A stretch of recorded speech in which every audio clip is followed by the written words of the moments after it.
兄弟姐妹平安。今天是2022年的9月12号。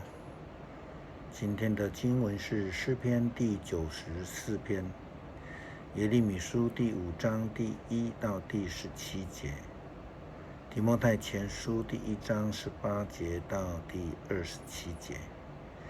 今天要跟大家分享的主题是美好的仗。人的一生有不断的征战，以及有不停的选择，就如同上个主日牧师的那个信息分享所说的一样。所以说，人生是盖棺论定，意思就是说，人的一生必须要到结束的时候才有结局。很多时候，我们在基督徒的葬礼里面，我们会引用提摩太前书第1章18节到20节。经文这样说道：我儿提摩太啊，根据从前那有关于你的预言，我把这命令托付给你。这些话要作为你上阵打美好的仗的武器，要持守信仰和清白的良知。有些人不听从自己的良知，因此他们信仰触了礁。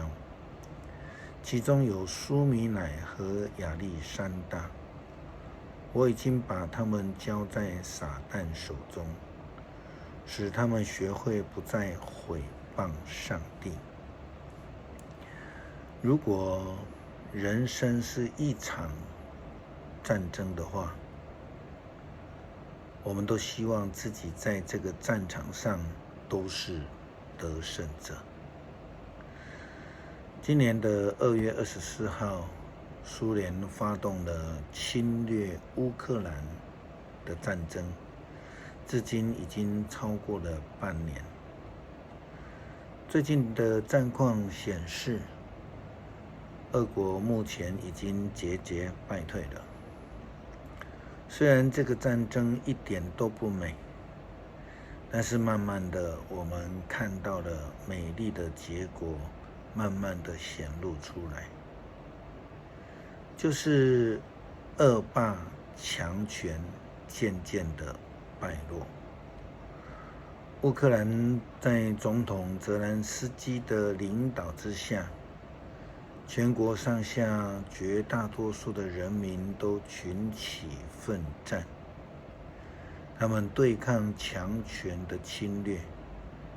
渐渐的，这样的战争进入了一个美好的结果，因为呢，他们有信心，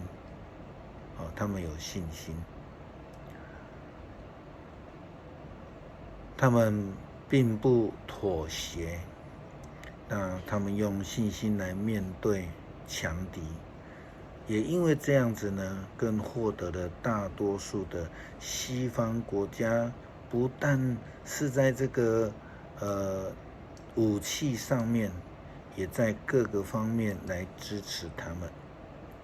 因此我们看到俄国的侵略就慢慢这个战争就被翻转了。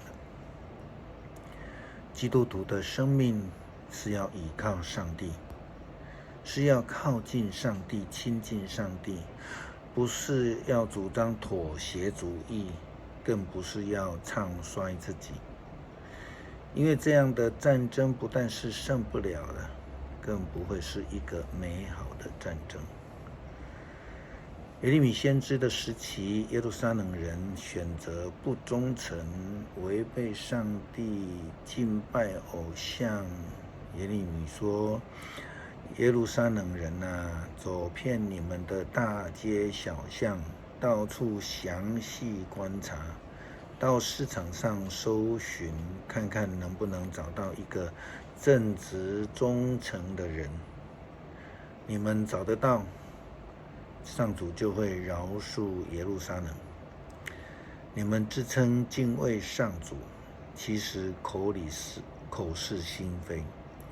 上主的确在寻找忠诚的人，他打击你们，你们不理会；惩罚你们，你们也不受教。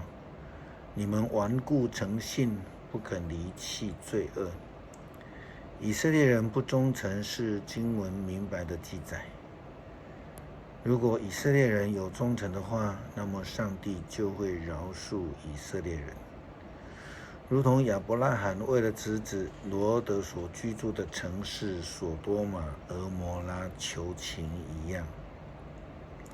上帝同意这个当中只要有5个义人，上帝就不会毁灭这2个城。但是他们找不到，他们在生活的战场上是战败的。耶利米批评这些人说，于是我想，他们只是贫穷无知的人，他们不晓得上主的道路，不知道上帝的法则。我要找他们的领袖理论，他们一定晓得上主的道路，一定知道上帝的法则。可是他们都否认上主的权威，不肯服侍他。因此，如同所多玛和俄摩拉一样，就被上帝的怒气给毁灭了。上主自问，我何必赦免我子民的罪过？他们已背离我去拜假神，我使他们吃饱，他们却饱暖思饮，成群结队去找娼妓。他们像养肥了的野马，欲火旺盛，垂涎别人的妻子。我不该为这些事惩罚他们吗？我不该对这种国家报复吗？我要召敌人来毁坏我子民的葡萄园，只是不彻底加以摧毁。我要他们砍掉葡萄树的枝子，因为这些枝子已经不属于我。以色列人和犹大人全然背叛我上主这样宣布了。怎么样才是美好的战争呢？妥协还是跟随？基督徒当然要选择跟随上帝的脚踪。如果我们生命遇到困境的时候，是否仍然会承认上帝呢？愿意跟随上帝的脚步呢？上主的子民不承认他，他们说，其实上主不干涉我们不至于遭殃，不会遇到战乱和饥荒。他们又说，先知不过在说空话，他们并没有上主的信息。这成为了他们离开上帝道路的一个借口。但是基督徒的一生必须活出美好的见证，要打一场美好的仗，要来表明我们自己是属于上帝的。今天另外的经文是诗篇94篇，因为经文的篇幅比较长，请弟兄姊妹自己来阅读。我们一起祷告，恳求上帝帮助我们成为好的战士，在信仰生命的历程当中，依靠上帝来打那美好的仗，赢得上帝你所赏赐的奖赏。感谢祷告，奉主耶稣基督的名求，阿们。